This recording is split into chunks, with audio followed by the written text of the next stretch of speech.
चलो स्टार्ट करो, next concept start करो। नेक्स्ट नेगोशिएबल इंस्ट्रूमेंट है अपना बिल्स ऑफ एक्सचेंज। इसी को मैं प्यार से बॉक्स बोलती हूँ, तो आप लोगों को समझेगा नहीं एक्स क्यों लिखते हो आप ई की जगह पे, तो मैं ई एक्स वाला एक्स ले लेती हूँ और मैं लिखती हूँ बॉक्स। ठीक है, सो बिल्स ऑफ एक्सचेंज क्या है? Again it is one of the negotiable instrument. A bill of exchange is an instrument in writing. ये क्या है? एक इंस्ट्रूमेंट है जो किसमें है? राइटिंग में है। Containing unconditional order. वहां पे क्या था? प्रॉमिसरी नोट में क्या था? अंडरटेकिंग, अनकंडीशनल अंडरटेकिंग था। यहाँ पे क्या है? अनकंडीशनल ऑर्डर है। साइंड भी है by the maker directing certain person to pay a certain sum of money only to or to the order of a certain person or to the bearer of the instrument। ये तो last वाला common line है, or to the bearer of the instrument। इन्होंने पहले start कहां से किया? Bills of exchange क्या है? एक इंस्ट्रूमेंट है जो किसमें होता है? राइटिंग में होता है, जिसमें अनकंडीशनल ऑर्डर है पे करने का। यहाँ पे अंडरटेकिंग नहीं ले रहे। बिल्स ऑफ एक्सचेंज में 3 पार्टीज होती है, पता ना आप लोगों को? एक होता है, दूसरा, तीसरा।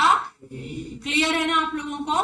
तो ड्रॉवर क्या करता है? बिल्स ऑफ एक्सचेंज ड्रॉ करता है, ड्रॉइंग को देता है और बोल रहा है भाई देख इसमें जिस पर्सन का नाम लिखा उसको पेमेंट करना पड़ेगा तेरे को, बराबर की नहीं? तो यहाँ पे 3 लोग होते हैं, इसके लिए यहाँ पे क्या है? ये अनकंडीशनल ऑर्डर है जो साइन किया है। किसने साइन किया है? मेकर ने साइन किया था। Who is a maker? Drawer. जिसने क्या क्या बिल्स ऑफ एक्सचेंज को ड्रॉ किया उसको हम ड्रॉवर बोलते हैं। सो ड्रॉवर और maker directing a certain person, ये किसी पर्सन को डायरेक्ट कर रहा है, किसी पर्सन को ऑर्डर दे रहा है कि भाई पेमेंट कर। Directing a certain person to pay a certain sum of money only. तो किसी एक को ये ऑर्डर या डायरेक्शन दे रहा है कि भाई तू इतना अमाउंट इस पर्सन को पे कर। किसको पे करेगा? Only to or to the order of a certain person, किसी सर्टेन पर्सन को या उसके ऑर्डर पे किसी पर्सन को पे करना है, या तो जो बेरर होगा उस इंस्ट्रूमेंट का उसको पे करना है। तो इसको हम क्या बोलते हैं? बिल्स ऑफ एक्सचेंज बोलते हैं। ये ठीक है। अब बिल्स ऑफ एक्सचेंज दिखता कैसा है? तो देखो ऐसा दिखता है। यहाँ पे ड्रॉवर का नाम आ गया, ड्रॉवर के डिटेल्स आ गए, डेट आ गया, मतलब प्लेस और डेट कंपलसरी है कि नहीं है? प्लेस और डेट कंपलसरी है। कितना पे करोगे, कब पे करोगे, किसको पे करोगे, कितनी वैल्यू पे करोगे, वो यहाँ पे लिख दिया है। और लास्ट में यहाँ पे लिखा है ड्रॉई, कौन पे करने वाला है उसका भी तो नाम होना जरूरी है ना। तो कौन पे करेगा उसका नाम और उसका एड्रेस लिख दिया आपने, और यहाँ पे ड्रॉवर का क्या आ गया? सिग्नेचर आ गया, बराबर की नहीं? तो कुछ इस तरीके से दिखता है आपका बिल्स ऑफ एक्सचेंज। बनाया भी होगा आप लोगों ने 12th के और फाउंडेशन के सिलेबस में। तो इसमें कितनी पार्टीज होती है? 3 पार्टीज होती है, drawer, drawee and the payee. Drawer कौन होता है? Maker of the bill, the one who makes the bill is a drawer. Drawee वो पर्सन है जिसको डायरेक्शन मिला है, the person directed by the drawer to pay is called drawee, and he is the person on whom the bill is drawn. तो bill payee के ऊपर draw नहीं हुआ है, पेई के लिए ड्रॉई के ऊपर बिल ड्रॉ किया जाता है। मतलब drawee is responsible to make the payment to the payee, so he is the person on whom the bill is drawn, and on acceptance of the bill, जैसे ही ड्रॉई ने इस बिल को accept किया, he is called as an acceptor. तो acceptor ने जब bill को एक्सेप्ट किया तो now it is the responsibility of the acceptor to make the payment to the पेई। हाँ, तो क्लियर है? And is liable for the payment of the bill, and his liability is primary and unconditional। तो यहाँ पे एक तो unconditional promise है, और दूसरा जो प्राइमरी पर्सन है जो लाइबल होगा इस बिल को पे करने के लिए, ऑनर करने के लिए, वो ड्रॉवर नहीं है, वो कौन है? ड्रॉई है। यहाँ तो समझ में आ रहा है आप लोगों को? तो ड्रॉई is the primarily liable person to make the payment to the payee। ड्रॉई liable है, पहली जो लाइबिलिटी अराइज होती है, प्राइमरी लाइबिलिटी जो किसकी है? ड्रॉई की है, पेई को पे करने के लिए। यहां तक क्लियर हो गया। और पेई कौन है? ये वो पर्सन है जिसका नाम लिखा है। कहाँ लिखा है जिसका नाम? इंस्ट्रूमेंट में लिखा हुआ है, या इसके ऑर्डर पे आप जिसको पे करने वाले हो वो क्या है? आपका पेई है, या फिर कुछ नहीं। यहां तक क्लियर है? अब इसके कैरेक्टरिस्टिक्स दिए हुए क्या क्या है? राइटिंग में होना चाहिए, कॉमन है। फिर क्या है? एक्सप्रेस ऑर्डर होना चाहिए पे करने का, अगेन कॉमन पार्ट है। तीसरा क्या बोला है? डेफिनेट एंड अनकंडीशनल पेमेंट होना चाहिए, सर्टन और अनकंडीशनल। और इसमें क्या बोला है? ये साइन होना चाहिए, इंस्ट्रूमेंट, सिंपल सिंपल। फिर उसके बाद क्या बोला है? यहाँ पे तुम्हारा ड्रॉवर, ड्रॉई एंड पे तीनों क्या होने चाहिए? सर्टन होने चाहिए, बराबर की नहीं। एंड ऑल दिस पार्टीज में not be necessarily with 3 different person, one can play the role of 2। अब बताओ यहाँ पे 1-2 का रोल कैसे प्ले कर सकता है? हो सकते हैं आपके ड्रॉई और पे एक हो सकते हैं, but there must be 2 distinct person in any case. In section 31 of बोलता है bills of exchange can not be made payable to bearer on demand. Bearer on demand को बिल्स ऑफ एक्सचेंज पे नहीं हो सकता। बेरर ऑन डिमांड का मतलब क्या है? कि तुम्हारे पास बिल तो है जहां पे पेई का नाम लिखा नहीं है, लेकिन ये बिल ऑन डिमांड वाला है कि जब आप डिमांड करोगे तब आप को पे करना पड़ेगा। ऐसा नहीं हो सकता। ऐसा कौन बोलता है? आरबीआई का एक्ट बोलता है। तो आपको आरबीआई के एक्ट को अभी यहाँ पढ़ने की जरूरत नहीं है, खाली इंफॉर्मेशन के नाम पे पढ़ो और भूल जाओ। देखो, on demand pay to the bearer a sum of ₹500 for a value is an invalid bills of exchange. क्योंकि हमारा ऑन डिमांड तो हो ही नहीं सकता है ना, बेरर ऑन डिमांड नहीं हो सकता। दूसरा क्या बोला है? However bill of exchange payable on demand in which name of the payee is mentioned is a valid bills of exchange. अगर डिमांड वाला बिल्स ऑफ एक्सचेंज है, डिमांड वाला है, लेकिन इसमें पेई का नाम लिखा हुआ है कि हम किसको पे करने वाले हैं, तो ये क्या होगा? वैलिड होगा। यही अगर ये बेरर है मतलब पेई का नाम नहीं लिखा हुआ है, और ये ऑन डिमांड वाला है, तो ये क्या माना जाएगा? इनवैलिड माना जाएगा। 2 चीजें याद रखो आप लोग, बिल्स ऑफ एक्सचेंज में बेरर ऑन डिमांड नहीं हो सकता, वो इनवैलिड बिल्स ऑफ एक्सचेंज है। सर्टन है पेई और ऑन डिमांड है, मतलब पेई का नाम स्पेसिफाइड है और ऑन डिमांड है, तो ये वैलिड माना जाएगा। तो यहाँ पे एग्जाम्पल क्या दिया है? On demand pay to A or the order the sum of ₹500 for a value received is a valid bills of exchange. Clear हो गया? तो आपको देखना है, आपको इसको याद कैसे करना है, point number E, point number 5 कैसे आप लोग समझने के लिए लास्ट मोमेंट पे रिवीजन कैसे करोगे। तो यहाँ पे क्या है? ये बिल्स ऑफ, ये आपका बिल्स ऑफ एक्सचेंज है, ये ऑन डिमांड वाला बिल्स ऑफ एक्सचेंज है। ऑन डिमांड वाला मतलब जब प्रेजेंट किया पैसे के लिए, उस मोमेंट पे आपको पैसे देने पड़ेंगे, ऑन डिमांड वाला है। अगर ये बेरर होगा, अगर ये क्या होगा? बेरर होगा, तो ये वैलिड नहीं है, that is it is invalid instrument. और अगर ये क्या होता है? इसको हम बोलते हैं payable on demand. Name of the पेई स्पेसिफाइड है, नेम ऑफ पेई दिया गया है, तो ये क्या होगा? वैलिड इंस्ट्रूमेंट होगा। 2 चीजें लिख लो, आपको लास्ट टाइम रिविजन करने के लिए हेल्पफुल होगा। ये बिल्स ऑफ एक्सचेंज है, ऑन डिमांड वाला है। ऑन डिमांड में 2 पार्ट आते हैं, अगर वो बेरर है तो इनवैलिड है, अगर पेई का नाम स्पेसिफाइड है तो वो वैलिड इंस्ट्रूमेंट है। ऐसा याद कर लो आप इसको, क्योंकि नोबडी कैन, क्योंकि हम क्या बोल रहे हैं कि negotiable instrument can be transferred eight infinite number of times. तो अचानक से आप उठकर आओगे, कोई भी पर्सन बोलेगा कि मेरे को पैसे चाहिए, एक तो बेरर है वो और दूसरा ऑन डिमांड है, तो जो ड्रॉइंग होगा उसको मैं तो सर्टेनिटी होनी चाहिए कि हाँ मुझे पे करना है, मेरी लाइबिलिटी अराइज होगी, इस पर्सन को पे करना है। ऐसे कैसे मार्केट में कोई भी उठ के आएगा और पैसे डिमांड कर लेगा ऑन डिमांड वाला? नहीं, तो ऑन डिमांड तो आपको पेमेंट नहीं मिलेगा। समझ में आ गया आप लोगों को? फिर उसके बाद आगे के जो कॉमन पॉइंट्स लिख के हो गया सबका ये वाला पार्ट। आदित्य फटाफट लिखो, जल्दी जल्दी लिखो। डन? हाँ, अब उसके बाद क्या बोला उन्होंने? ये क्या होना चाहिए? सम क्या होना चाहिए आपका? सर्टन होना चाहिए, मतलब कितना पैसा पे कर रहे हो सर्टन होना चाहिए। दूसरा क्या है? Order must be to pay money only, सिर्फ मनी की बात कर रहे हो। और लास्ट में क्या होना चाहिए? स्टैम्प्ड भी होना चाहिए। तो कोई भी प्रॉमिस, कोई भी नेगोशिएबल इंस्ट्रूमेंट ले लो, ये क्या होना चाहिए? स्टैम्प्ड होना चाहिए। चेक स्टैम्प होता है या नहीं होता है, ये आगे डिस्कस करेंगे हम लोग, ठीक है। अब अभी तक तो मैंने कभी देखा नहीं कि चेक के ऊपर किसी ने स्टैंप लगाया है और बोला है कि क्या करो इसको। ऑनर करवा दो, ऐसा तो होता नहीं है, तो मोस्टली नहीं होगा, but still before coming into any conclusion we will read the provision. तो प्रॉमिसरी नोट स्टैम्प होना चाहिए, बिल्स ऑफ एक्सचेंज में क्या होना चाहिए आपका स्टैम्प होना चाहिए। यहां तक क्लियर है, यहां तक क्लियर है। अब देखो ये इन्होंने बता दिया कि बिल्स ऑफ एक्सचेंज बनता कैसे, उसका प्रोसेस क्या है। तो यहाँ पे मिस्टर सैम है जो कौन है, ड्रॉवर है। ड्रॉवर है मतलब ये कौन है, मेकर है, जो बिल क्या कर रहा है, बना रहा है। Sold goods to Mrs Rita, Rita कौन है, ड्रॉई है, and draws a bills of exchange. तो ड्रॉवर जो सैम है, सैम ने क्या किया है, गुड्स बेचा है रीटा को, तो सैम कौन हो गया, सेलर हो गया। तो यहाँ पे मैं इसको मेकर नहीं बोलूंगी, सैम बिल नहीं बना रहा है, बिल बना कौन रही है, मिस रीटा बना रही, जिसने गुड्स को परचेज किया हुआ है और बिल्स ऑफ एक्सचेंज ड्रॉ करती है। The bills of exchange is delivered to Rita and it is accepted by her unconditionally. ये ड्रॉई भी है और ये पेई भी है, तो ये अनकंडीशनल वाला हो गया। So bills of exchange is delivered to Rita and is accepted by her unconditionally. On the maturity the drawer presents the instrument to the drawee for payment, the drawer receives payment and transaction is completed. समझा आप लोगों को क्या process लिखा हुआ है, समझा क्या लिखा है प्रोसेस। एक सेलर है, एक सेलर है, मैं आपको यहाँ पे सिंप्लीफाइड लैंग्वेज में बताती हूँ। यहाँ पे एक देखो सेलर है एक्स, ये एक्स कौन हो गया, सेलर हो गया।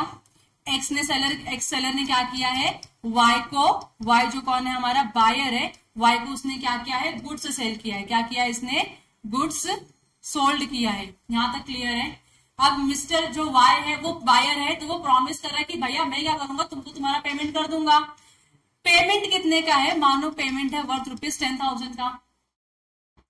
तो बायर जो है, बायर क्या करता है, ड्रॉ करता है। बायर क्या करता है, ड्रॉ करता है, बोलता है आपको भरोसा नहीं हो रहा, मैं आपको क्या करता हूँ, एक बिल्स ऑफ एक्सचेंज बना के देता हूँ। और बिल्स ऑफ एक्सचेंज में उसने क्या लिख दिया, सारे जो टर्म्स एंड कंडीशंस है, मतलब कि 3 महीने के बाद मैं आपको पे करने वाला हूं इतना सर्टेन सम ऑफ मनी। इसने क्या किया, ये बनाया बिल, इसको दिया, इसने क्या किया रहेगा, अप्रूव किया रहेगा, और इसने क्या किया, एक्सेप्टेड करके एक्सेप्टर बन गया, ड्रॉ भी किया और एक्सेप्ट भी किया बिल्स ऑफ एक्सचेंज को, ड्रॉ भी किया, बिल्स ऑफ एक्सचेंज को एक्सेप्ट भी किया। मतलब बायर ने क्या किया, एक्सेप्ट किया कि हाँ मैं पे करने के लिए रेडी हूँ। 3 महीने के बाद उसने अपना साइन लगा दिया और क्या किया, ये जो बिल्स ऑफ एक्सचेंज है किसको डिलीवर कर दिया, मिस्टर एक्स को डिलीवर कर दिया। अब मिस्टर एक्स क्या करेंगे, ये बिल्स ऑफ एक्सचेंज लेके 3 महीने के बाद आएंगे मिस्टर वाई के पास, बोलेंगे भैया मिस्टर बिल ले लो अपना और मुझे क्या दे दो, इसके बदले में पैसे दे दो। तो वाई क्या करेगा, इसको पेमेंट कर देगा और उसके बदले में बिल्स ऑफ एक्सचेंज रख लेगा अपने पास। तो यहाँ पे क्या हो जाएगा, बिल्स ऑफ एक्सचेंज का जो पूरा ट्रांजेक्शन है वो कंप्लीट हो जाएगा। अभी क्लियर है कैसे ऑपरेट हुआ ये। अदर सिनेरियो में यहाँ पे आपका ड्रॉई, यहाँ पे मेकर और पेई दोनों सेम ही था, मतलब ड्रॉई और ड्रॉवर दोनों सेम ही था।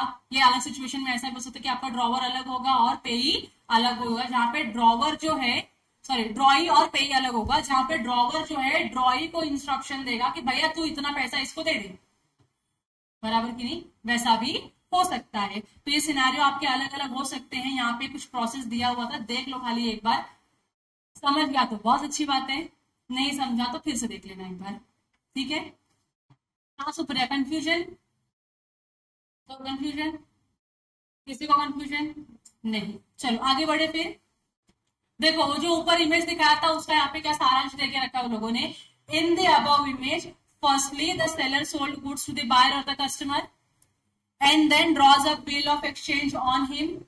The bills of exchange is delivered by the buyer who accept is without any condition. Buyer को मिला, बायर को एक्सेप्टर बनना पड़ेगा ना कि हाँ भाई मैं अग्री करता हूँ पे करने के लिए। And on maturity the bills of exchange, the buyer will pay the amount due to the payee and the payee may be the drawer himself or the third party. payee कौन है, जिसको पैसे मिलने वाले, that person becomes the payee, बराबर की नहीं। तो जिसको पैसे मिलने वो क्या हो गया, आपका पेई बन गया, जिसको आप पैसे दे दो। बिल्स ऑफ एक्सचेंज जब आपका क्या होता है, मैच्योर होता है। तो क्लियर हो गया आप लोगों को।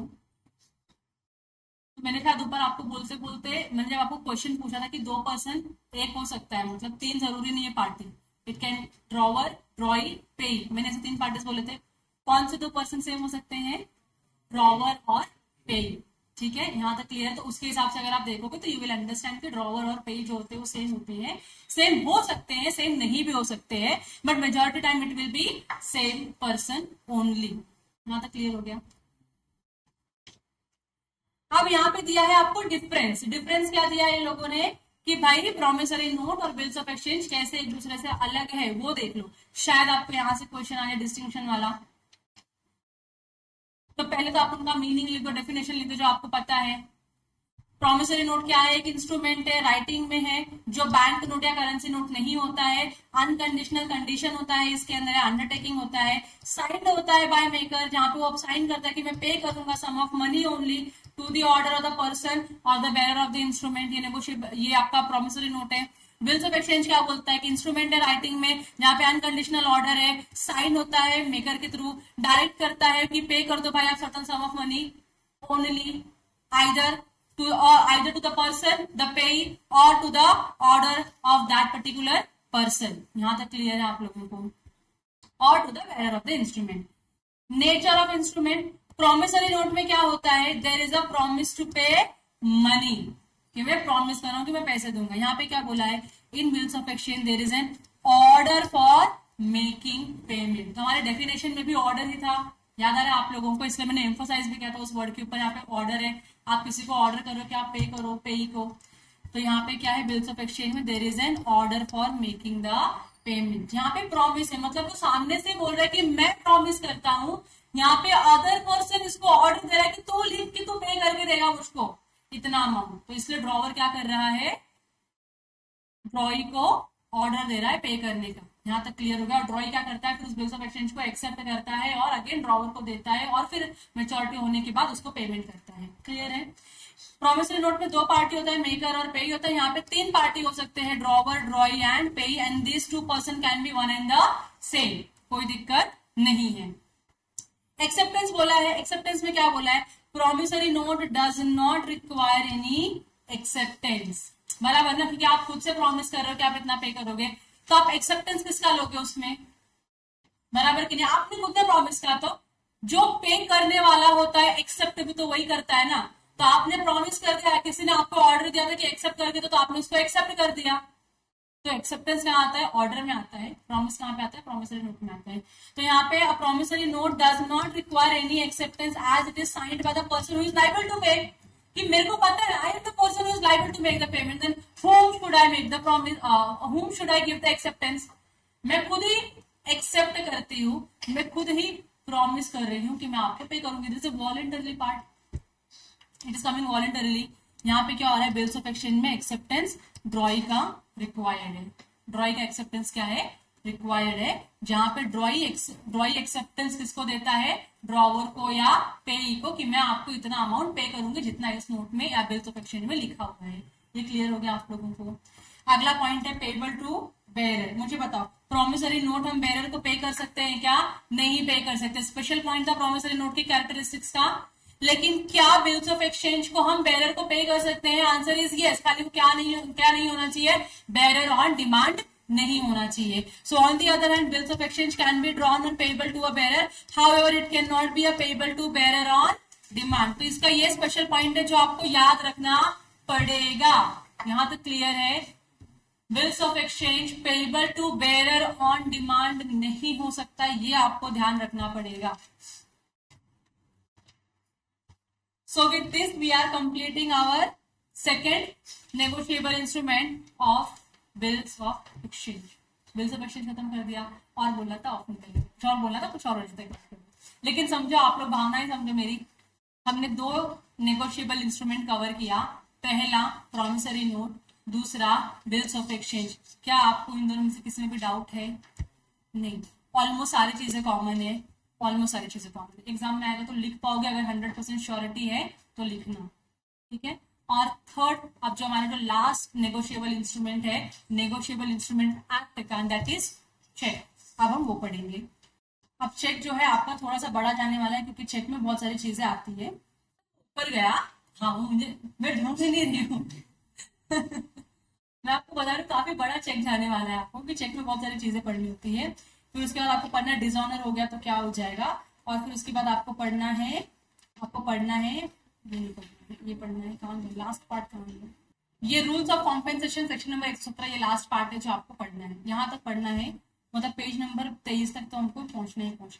पेज नंबर 23 होने के बाद अपना चेक के साथ साथ पूरा नेगोशिएबल इंस्ट्रूमेंट एक्ट जो है खत्म हो जाएगा। Supriya, you are going to miss a lot of things. Vinayak sir आपका लेक्चर नहीं लेने वाले हैं कि उनको कुछ और काम करना है, तो उन्होंने बोला कि मैं लेक्चर नहीं लूंगा। एनीवेज आप लोगों के पास एक्स्ट्रा टाइम है। Supriya, think upon it, I am going to extend the lecture, if you wish to continue you can.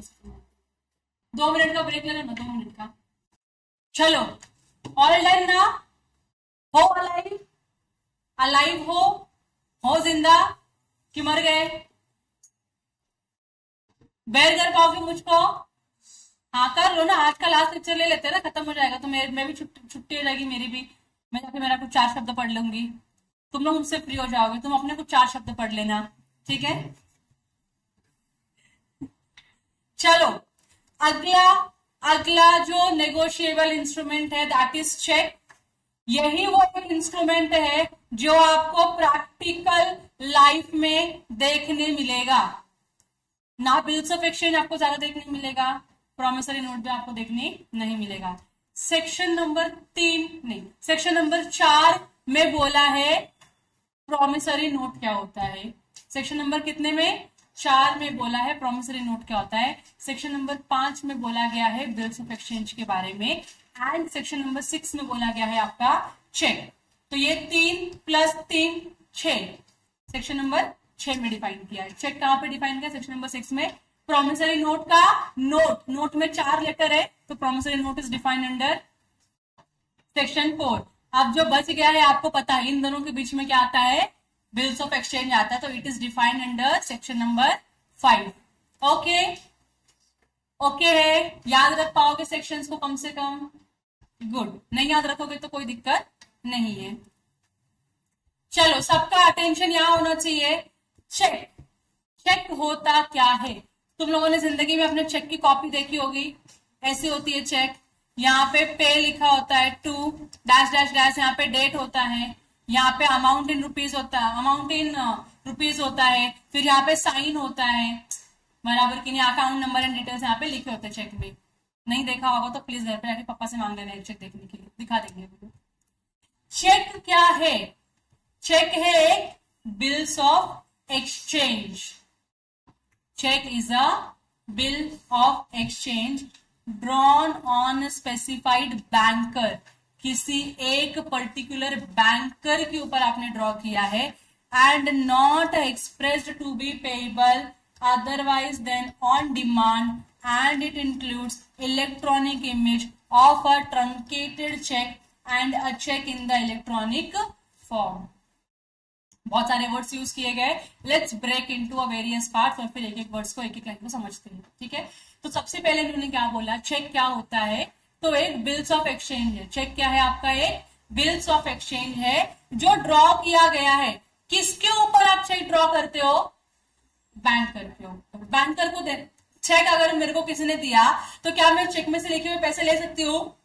नहीं ना, मुझे किसी न किसी को देना पड़ेगा। वो कौन होता है जिसको देना है? बैंकर के ऊपर। मतलब जो ड्रॉवर है उसने बैंकर को क्या दिया है? बैंकर के ऊपर क्या किया है? चेक ड्रॉ की, भैया तेरी रिस्पॉन्सिबिलिटी इस बंदे का जिसका नाम लिखा है चेक के अंदर, उसको पैसे दे दे। समझा आप लोगों को? So cheque is the bill of exchange drawn on a specified banker. किसी स्पेसिफाइड बैंकर के ऊपर क्या किया आपने? चेक को ड्रॉ किया है, and not express to be payable. और ये क्या है? एक्सप्रेसली पेएबल नहीं है, या पे नहीं करना है। Not expressed to be payable otherwise than on demand. तो मुझे चेक मिला, मैंने चेक लिया और मैंने चेक को ड्रॉवर में संभाल के रखा ताकि चोरी ना हो जाए, ठीक है? मैंने रख दिया। क्या बैंकर मुझको पैसे देगा उस चेक के बदले में? दे सकता है क्या? नहीं समझ रहा तुम लोगों को? एक पेपर मिल गया।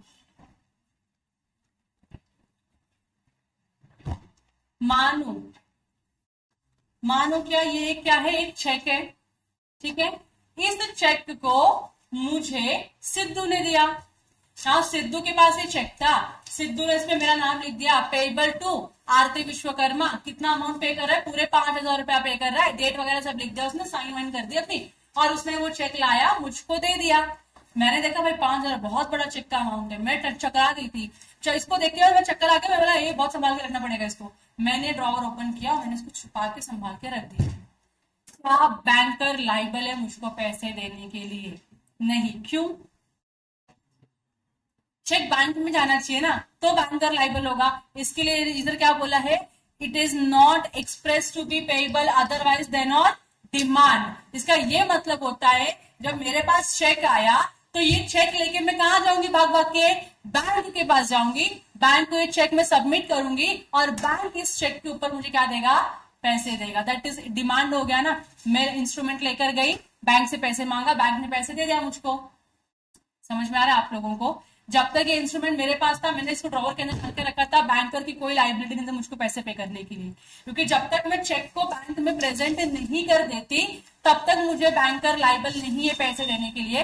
तो आपका चेक ऑनर तब होता है जब आप चेक को कहां लेके जाते हो, बैंक में लेके जाते हो, डिपॉजिट करते हो। इसका मतलब you are demanding the money from the bank, बराबर की नहीं?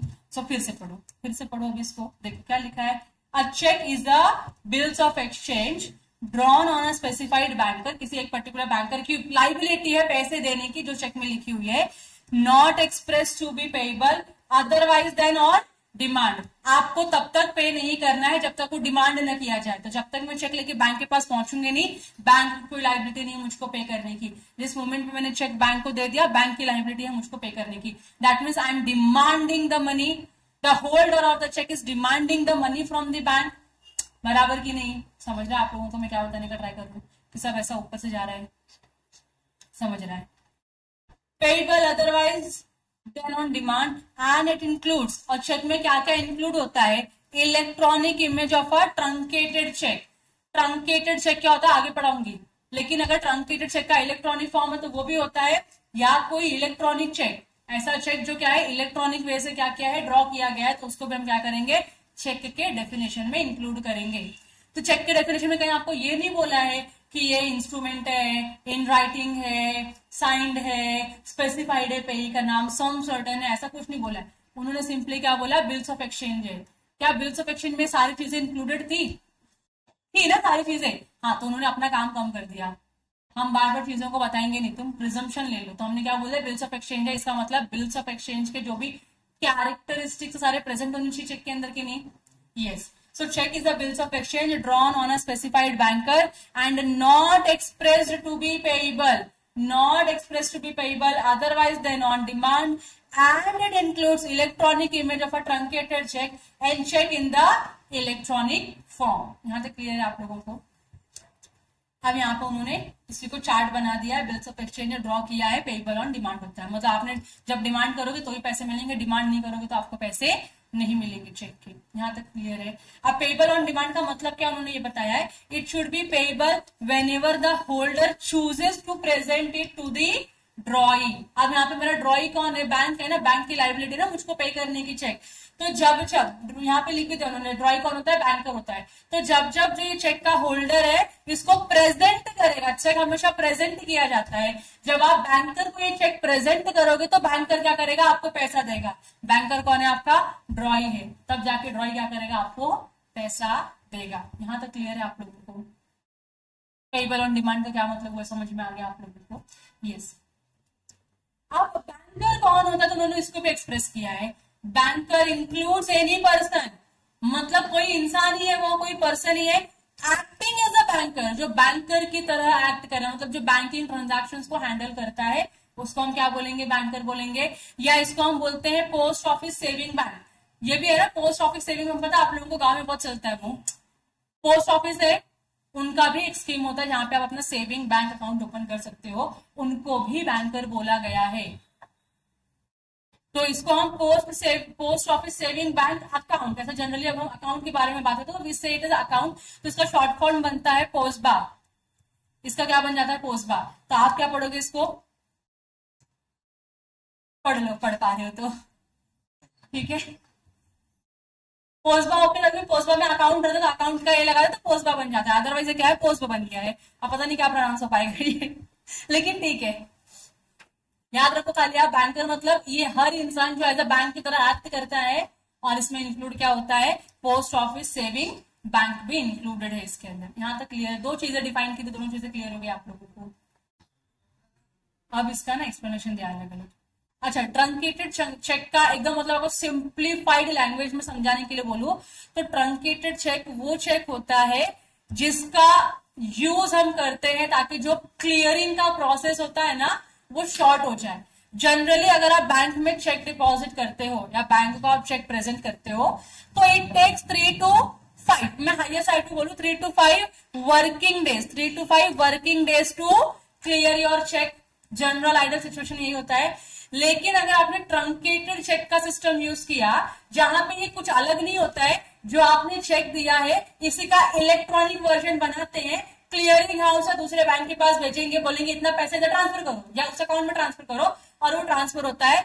इसके जो टाइम पीरियड है ना उसको कम करने के लिए 3 to 5 डेज बोलो तो ज्यादा लगता है ना, एक हफ्ता लगा चेक क्लियर होने के लिए। तो अगर इसको मैं अगर शॉर्ट करने की बात करती हूँ तो मतलब 3 से 5 दिन पे अगर 2 से 3 दिन में हो जाए या 1 से 2 दिन में हो जाए, कितने दिन में, या 1 से 2 दिन में अगर मुझे चेक क्लियर करवाना है तो बैंकर जो है वो ट्रंकेटेड चेक का कॉन्सेप्ट यूज करते हैं। ये बैंकर टू बैंकर होता है, बैंक टू बैंक होता है, पर्सनल टू पर्सन नहीं होता है ट्रंकेटेड चेक। इसका पर्पस यही है जो पीरियड होता है ना चेक को क्लियर करने का उसको शॉर्ट कर दो, मतलब कम पीरियड में 5 दिन की जगह पे आप जो चीज आप 5 दिन में कर रहे हो, if it can be done in 1 or 2 days then finish it off in 1 or 2 days itself. Don't wait for a 5 days period. समझ में आ रहा है? इसके लिए ट्रंकेटेड चेक का कॉन्सेप्ट जो है इंट्रोड्यूस किया गया है और उसको यूज करते हैं। तो पीरियड को शॉर्ट करने के लिए कौन सा पीरियड शॉर्ट कर रहे हैं, तो क्लियरिंग पीरियड शॉर्ट करने के लिए क्या करते हैं, ट्रंकेटेड चेक को यूज करते हैं। समझ रहे हैं आप लोगों को? क्लियरिंग पीरियड जो होता है 3 से 5 दिन का जो नॉर्मल डेज है उसको शॉर्ट करने के लिए, कम करने के लिए क्या किया जाता है, ट्रंकेटेड चेक का यूज किया जाता है। ये क्या है, जो आपने फिजिकल चेक दिया रहेगा उसका इलेक्ट्रॉनिक वर्जन बना के बैंक या क्लियरिंग हाउस जो है किसी दूसरे बैंक को दे देती है कि इस अकाउंट में इतने पैसे ट्रांसफर करने कर दो। समझ में आ गया आप लोगों को? ये क्लियर है? आगे इसका अच्छे से मीनिंग लिखा हुआ है, we will study. Cheque in electronic form का मतलब क्या होता है वो भी लिख दिया है। It means a check drawn in electronic form by using any computer resource or signed in a secure system with a digital signature and asymmetric crypto system or electronic signature as the case may be। तो जब हम बोलते हैं electronic check, तो electronic check तो हम physically बनाएंगे नहीं, तो आपके सिस्टम के थ्रू होता है ये चेक बनता है। सिस्टम में ये चेक बनता है, सिस्टम में सारी डिटेल्स आती है और जो पर्सन है, जो अकाउंट होल्डर है, उसका की यूज किया जाता है। की मतलब है काइंड ऑफ सिग्नेचर है, ऑथेंटिकेट करेगा ना। फिजिकल चेक होता है तो मैं फिजिकली साइन कर दूंगी, बैंक क्या करेगी, वेरीफाई करेगी और ऑथेंटिकेट कर देगी। लेकिन अब क्योंकि इलेक्ट्रॉनिक चेक है तो मैं इसका प्रिंट तो लेने वाली हूं नहीं, तो इस पे साइन भी इलेक्ट्रॉनिकली लगना चाहिए। तो इलेक्ट्रॉनिकली साइन लगाने के लिए एक वर्ड यूज करते हैं की 2 होती है, एक पब्लिक की होती है और एक प्राइवेट की होती है। जो बैंकर पे अपना की यूज करेगा, बैंकर पे साइन करेगा, ऑथराइज करेगा, अकाउंट होल्डर पे साइन करेगा और ऑथराइज करेगा और फिर वो चेक क्या होगा, आगे पास ऑन किया जाएगा। इसको हम इलेक्ट्रॉनिक चेक बोलते हैं, जो आप सिस्टम को यूज करके, आईटी को यूज करके क्या करते हो, चेक बनाते हो। So it is drawn in electronic form by using any computer resources and signed in a secure system. Secure system में क्या हुआ है, साइन हुआ है with a digital signature and asymmetric crypto system, मतलब एक कोई अपना कोडिंग वगैरह जो होता है ना क्रिप्टो सिस्टम, वो यूज करते हैं या इलेक्ट्रॉनिक सिग्नेचर यूज करते हैं, जैसा भी बैंकिंग का सिस्टम है उसके हिसाब से। अब ये सारी चीजें क्या है, तो ये सारी चीजें आपके आईटी एक्ट में डिफाइन करी गई है, जो आपको पढ़ने की जरूरत बिल्कुल भी नहीं है।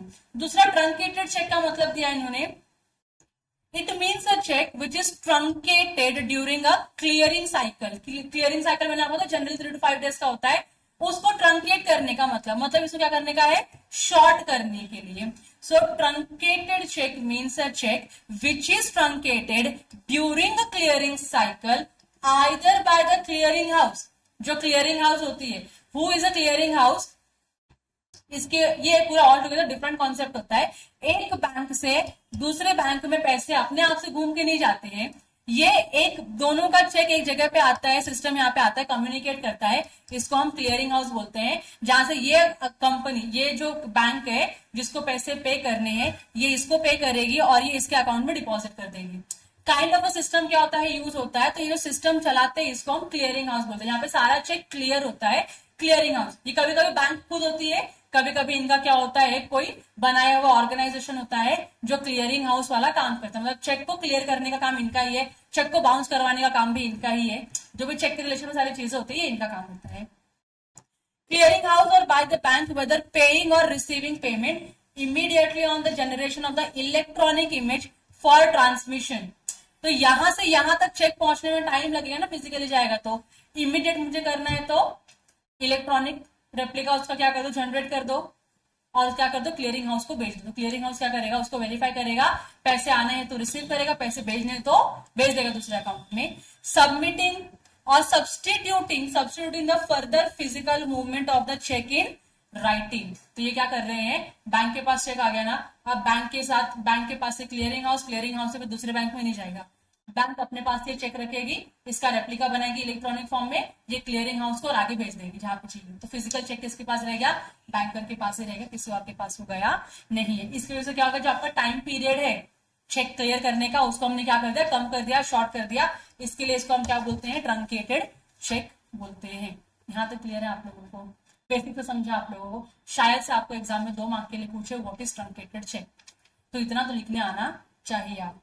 ये एक चेक है, इलेक्ट्रॉनिक फॉर्म होता है, पीरियड क्लियरिंग साइकिल का जो पीरियड होता है उसको कम करने के लिए इसको यूज किया जाता है। यहां तक क्लियर हो गया।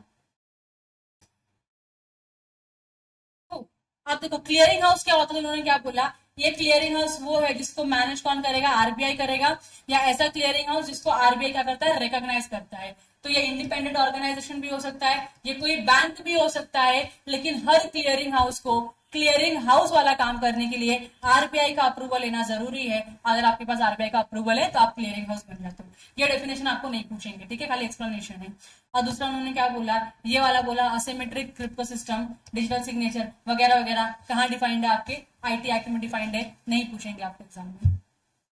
क्लियर हो गया, यहां तक ओके है, यहां तक ओके है, ठीक है। चेक दिखता कैसा है, तो चेक ऐसा दिखता है, देख लो एक बार, कभी जिंदगी में नहीं देखा होगा तो आज देख लो, मतलब ऐसा तो ठीक है, देख लो, अभी क्या ही करोगे, यही ऑप्शन है तुम्हारे पास देखने के लिए। डेट होता है यहाँ पे, पे किसको करना है उसका नाम लिखा होता है, कितना पे करोगे वो लिखा होगा, कौन से अकाउंट से पे होने वाला है ना वो इस चेक पे लिखा है, ठीक है। अकाउंट में अकाउंट होल्डर का नाम क्या है, उसका एड्रेस क्या है, और ये क्या होता है, एक यूनिक कोड होता है जो जनरेटेड होता है। और यहाँ पे फाइनली क्या आता है, सिग्नेचर आता है। अगर आपका सिग्नेचर नहीं होगा तो चेक वैलिड नहीं होगा। यहाँ तक क्लियर हो गया आपको।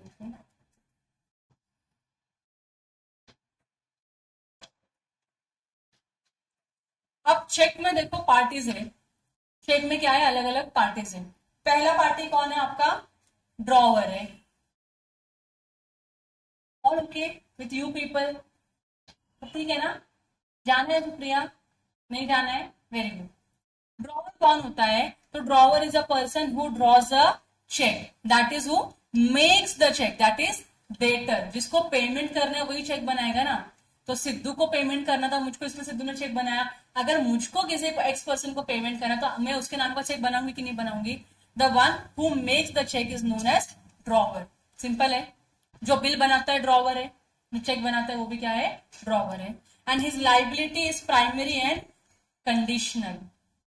इसकी लाइबिलिटी क्या है, प्राइमरी मतलब पहले आपको ही पे करना पड़ेगा, और कंडीशनल क्यों है, जब तक आप चेक प्रेजेंट नहीं करोगे पेमेंट तो आपको मिल नहीं से रहा, ठीक है, बराबर। और दूसरा, अगर उसमें चीजें कुछ है, अगर आपने अपना अकाउंट नंबर प्रॉपरली स्पेसिफाई नहीं किया तो आपके अकाउंट में पैसे वैसे भी आने वाले नहीं है। दूसरा कौन है, ड्रॉई, द स्पेसिफिक बैंक ऑन हुम चेक इज ड्रॉन। ये ऐसी बैंक है जिसके ऊपर हमने चेक ड्रॉ किया है, and he makes the payment of the cheque. In case of cheque drawee is always a banker. Cheque में ड्रॉई कौन होता है, हमेशा बैंकर, क्योंकि ये वो बैंक है ड्रॉवर का जिस बैंक से पैसे पेई तक जाने हैं। यहां तक क्लियर हो गया। और सेकंड क्या बोला है, drawee in case of need. ये नया टर्म आपको सुनने मिलेगा, मैं पढ़ के आपको बताती हूँ क्या है ये। When in the bill or in any endorsement thereon, the name of any person is given in addition to the drawee or to be resorted in the case of such need of a person that is the person called as a drawee in case of need.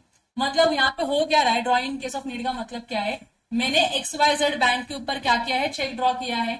अब ये XYZ ने क्या किया, इनके account में पैसे नहीं थे या फिर कुछ भी रीजन था, इन्होंने क्या किया, पे नहीं किया। तो इनके बिहाफ में कोई जो दूसरी बैंक होगी, इसी क्लाइंट का जो कोई दूसरा बैंक हो सकता है, वो बैंक क्या करेगा, इस चेक को क्या करेगा, क्लियर करेगा। तो चेक यहां से यहां एंडोर्स हो रहा है क्लियरिंग के लिए, तो इसको, इस जो बैंक ने इस चेक को क्लियर किया, इसको हम क्या बोलेंगे, ड्रॉई इन केस ऑफ नीड। जब जरूरत पड़ेगी तो हम आपकी हेल्प लेंगे, जरूरत नहीं पड़ेगी तो पहले जो प्राइमरी ड्रॉई है उसको पे करना है। क्लियर हो गया।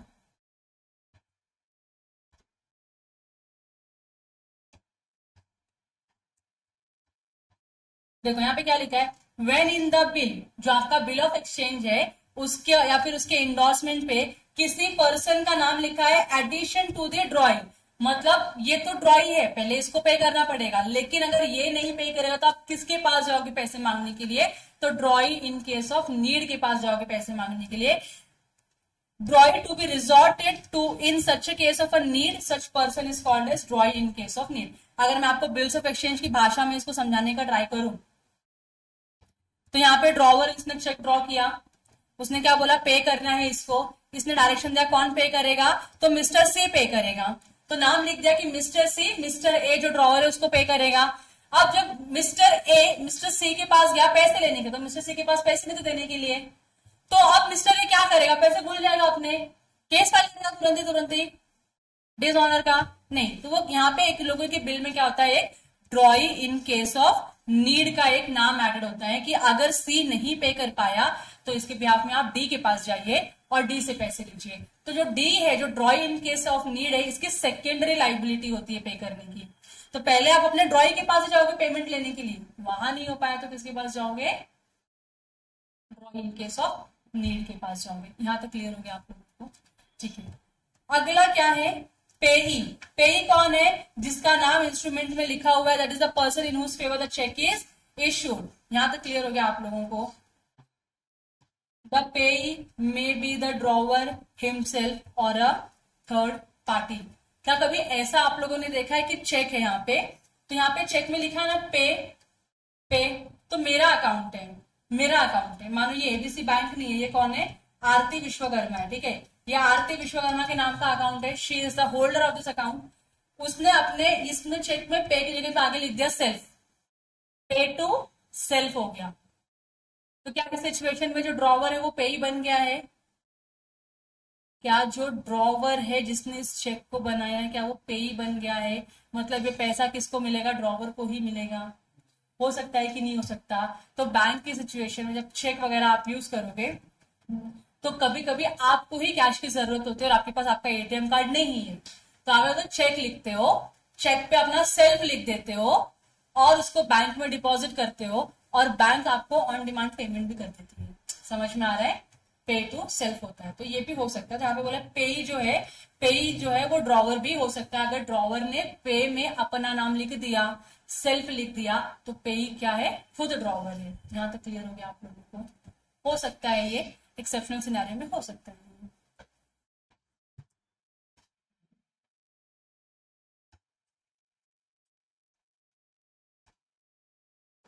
चलो यहां तक डन है।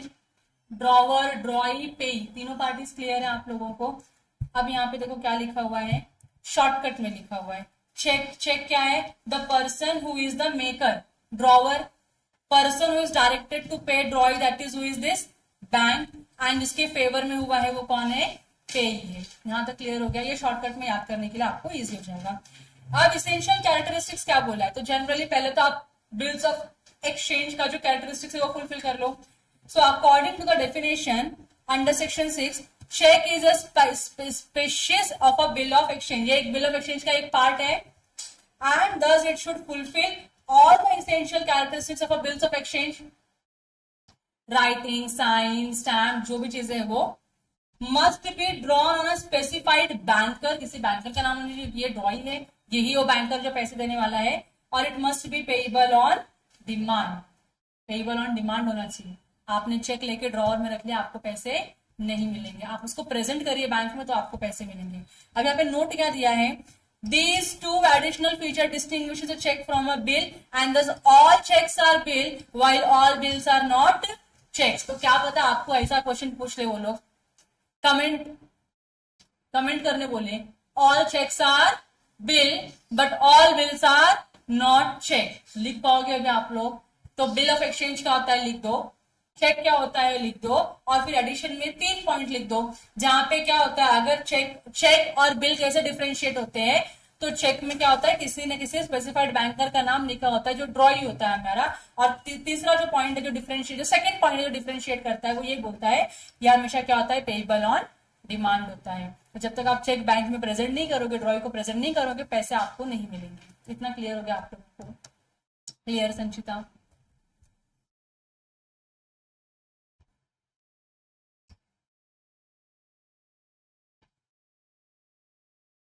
यहां तक आपका 3 अलग अलग टाइप का नेगोशिएबल इंस्ट्रूमेंट खत्म है। इसमें कुछ डाउट है आप लोगों को? मैं आपको 1 मिनट का टाइम दे रही हूँ, गो थ्रू कर लो, अगर डाउट रहेगा तो पूछ लो। 1 मिनट का टाइम।